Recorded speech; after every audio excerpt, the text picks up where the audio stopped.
Hello, hello. Hey, everybody. Thanks for listening to the podcast. If you've enjoyed any of the episodes, we appreciate you and would love it if you can go onto the App Store or whatever platform you're listening on and give us a review. A 5-star review will do. So if you can go on, give us a review. 5 stars. If it's 4 stars, tell your mama. If it's 3 stars, tell your sister. If it's 2 stars, maybe talk to the dog. If it's 1 star, I'm sure there's a distant relative.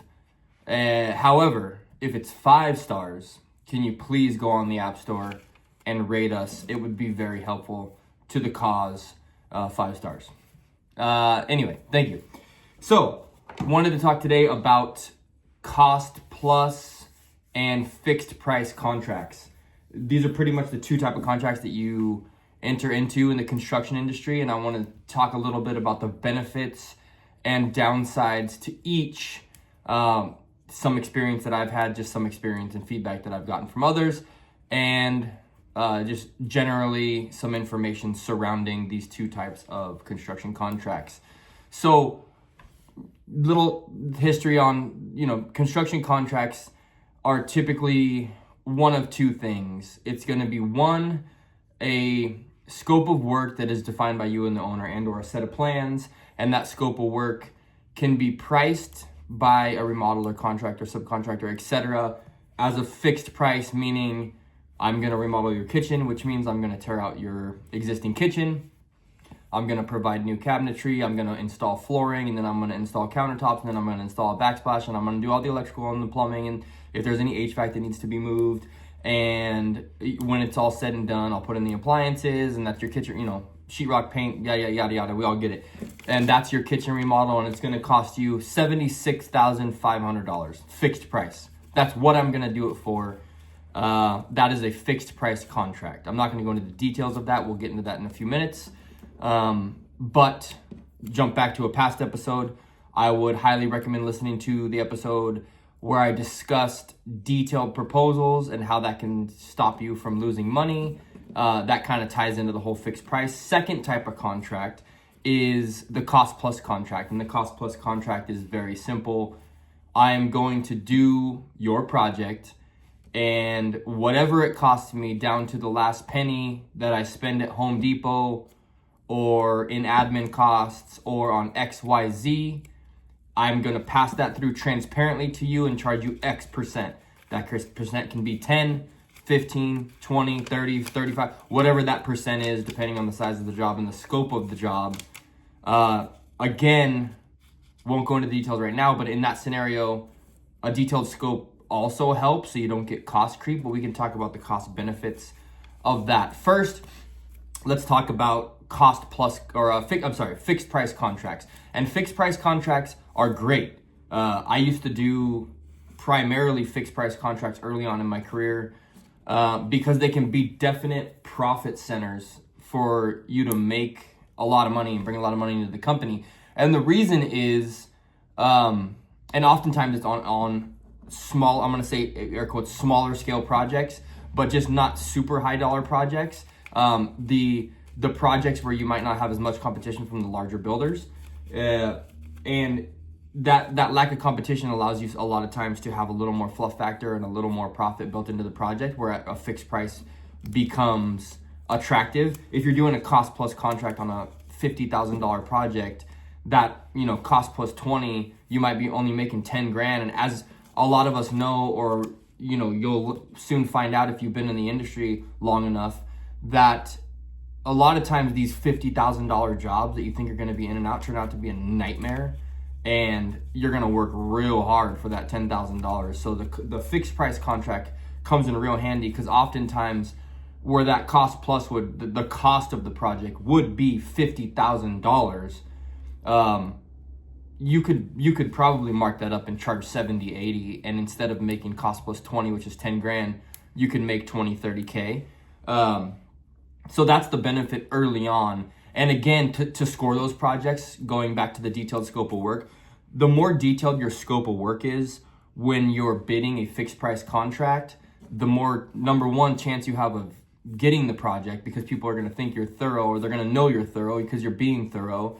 And you're going to protect yourself from the potential downside of scope, the owner thinking that specific scopes that you may not have thought were included are included in your fixed price, and that's going to eat into your profits. So, classic example is I go to do a kitchen remodel, and I tear out the kitchen, and I do XYZ, and I go to redo the trim, and when I'm doing, the base door casing and window trim, maybe the owner assumed there was going to be crown molding because there wasn't a detailed plan and there wasn't a detailed scope of work written that explicitly said I'm doing base casing, window trim, window sill. And then it becomes an argument. And oftentimes in a fixed price scenario, it's hard to win that argument because your costs are not transparent. So when the owner starts asking, well, how much money did you have in trim in this X price that you quoted? Or, you gave me a fixed price. How much was this specific scope? You can't really answer that because all you did was add a bunch of fluff to everything. Also, when you're doing a fixed price, a fixed price structure with your company, it is easy to manage when it's you doing the work and or you're just a small organization. As you grow and try to scale, fixed price becomes really tough unless that's purely your model and you're staying under a specific dollar amount. Number one, oftentimes clients, I hate to say it, the higher end, like the higher dollar projects tend to be more savvy when it comes to the numbers, and they're going to want a lot more included, a lot more itemization, and you're not going to be able to quote hide that fixed price. I don't want to imply that you're pulling the wool over anyone's eyes with the fixed price. The fixed price is the fixed price, and if they choose to go with you, great. But you're not going to pick up those margins oftentimes on the larger scale projects.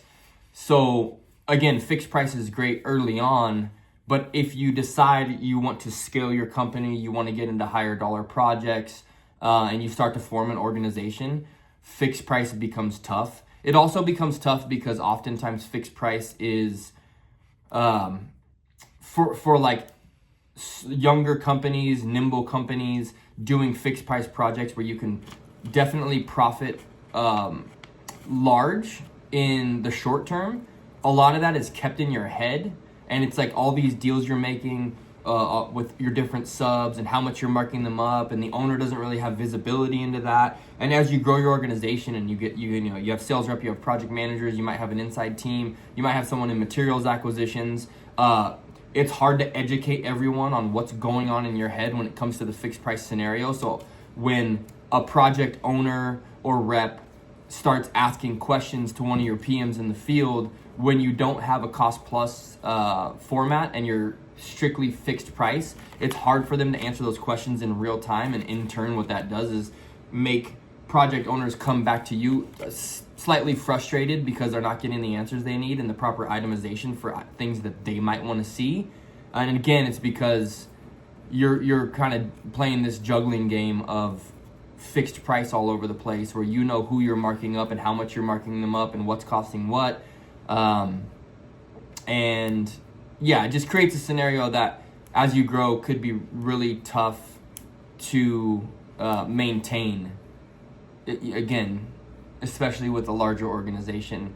So I think it's kind of a graduation, and it's not to say that when you move into cost plus contracting, you can't still throw in fixed price here and there, although you have to be careful when you do it. What I typically do now is I do cost plus for everything because our projects are higher dollar, and it's just what the clientele demands is they want visibility and transparency into what you're doing, and they don't mind paying the markup, but they just want to know what they're paying for. So to the extent of they want to see the invoices, they want to see what the subs are charging, they want to see how much you paid for the materials, to the dollar, and you have to have a more robust accounting system on the back end to do that. However, the clients appreciate it because they know what they're getting and they know what they're paying your markup for. And when the question comes up as a side note of, how do you justify your markup? Typically, the answer is, well, from my material suppliers, from my subcontractors, I would assume everybody here, if you have the relationships,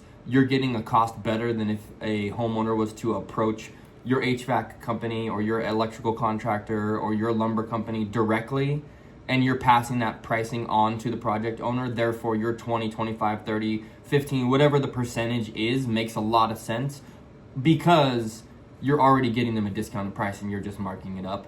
Not to mention the headache you're dealing with of them not having to deal with a bunch of subcontractors and spin out of control. I know every project owner thinks they can do it.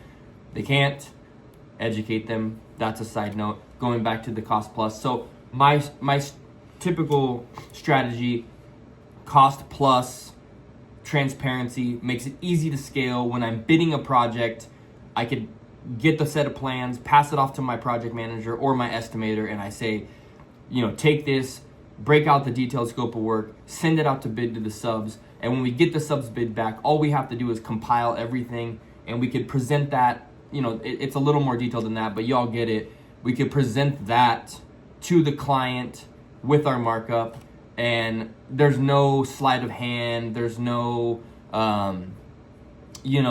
hey, the framing is marked up by $50,000 and there's going to be questions because why is the other company's framing number less than yours? And, I have to think about this. It's just across the board transparent. It helps you win more jobs, and it's just an easy way to do business where you don't have a bunch of mind cloud and jumbled mess in your head that you're trying to juggle.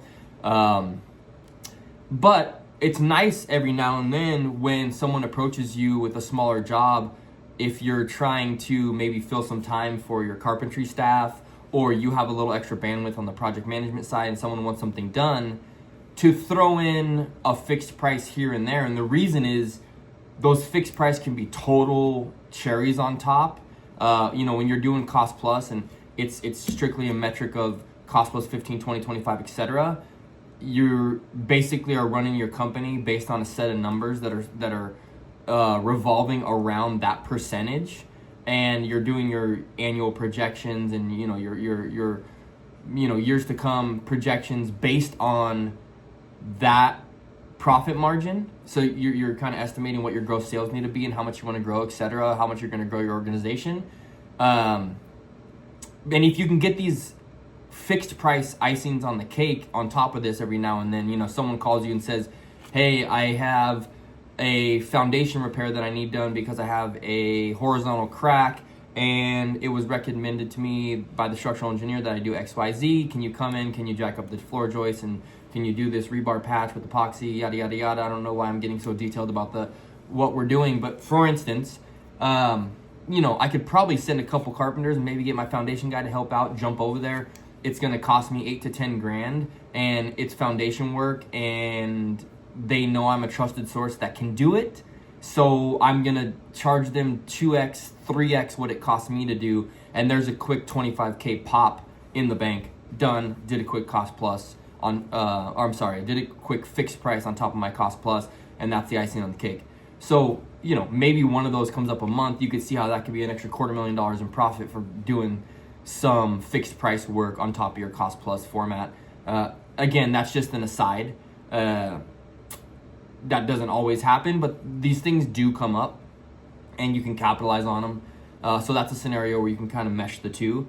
But again, I think the fixed price is great. Summarizing what I just said, I think the fixed price is great when you're first starting because higher profit margins oftentimes, and you can control the workflow. You can control and remember specifically what you're charging and what the markup is. You have more control over your subs when you have a small organization and it's just you or it's just a few people.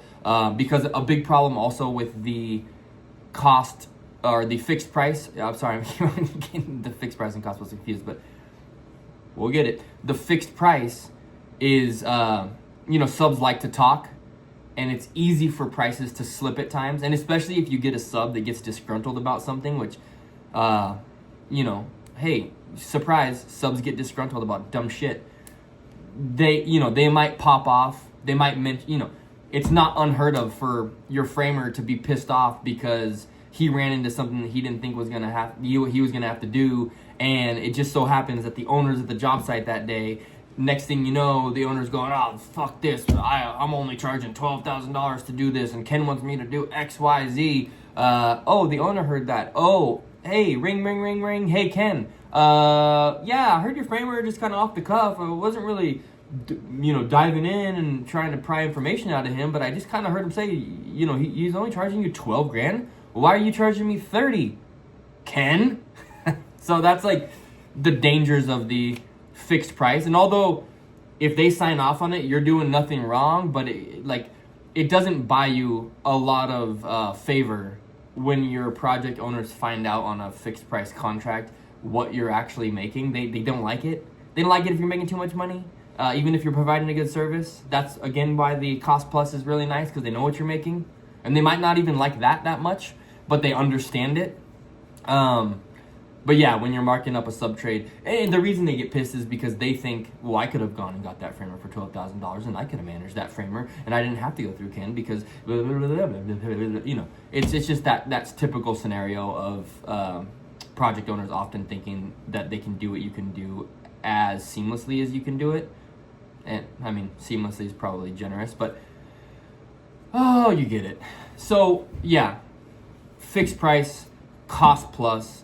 I think it's really important to think about which works best for you, and at what stage in your company you might want to make the evolution from one to the other.